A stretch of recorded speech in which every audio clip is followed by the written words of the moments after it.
Hoxe traemos boas noticias dentro do panorama xeralizado que nos deixou esta crise sanitaria, que pola súa extrema dureza obrigou a adoptar medidas inéditas para conter a transmisión dun virus que, desgraciadamente, se levou demasiadas vidas por diante, as cales quero render memoria en primeiro lugar. E sabemos que a evolución agora mesmo é positiva, pero que as consecuencias sociais e económicas desta pandemia, desgraciadamente, se van a estender no tempo.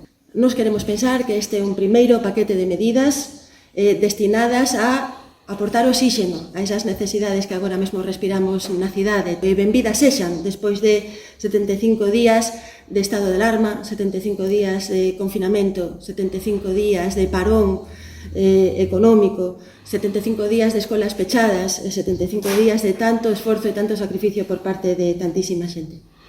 75 días tamén de propostas na Comisión de Voceiros, 75 días de deseño de medidas, 75 días de redes de solidaridade nos barrios.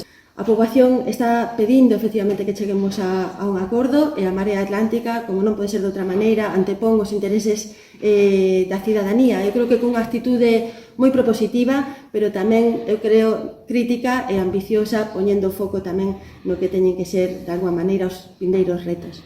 Novamente instamos, como xa se fixo anteriormente, a axilizar a tramitación deste paquete de medidas que, sen dúbida, é unha boa noticia para tantos fogares e tantos negocios. Entendemos tamén que a aposta podería ter sido maior prescindindo de gastos que nos agora mesmo consideramos non prioritarios, como pode ser o gasto en publicidade e propaganda. Que haxa disenso non quere decir que non poda haber acordo, e na Marea Atlántica o temos moi claro, non somos partidarios de cheques en branco, pero sí somos partidarios de antepoñer os intereses da cidadanía.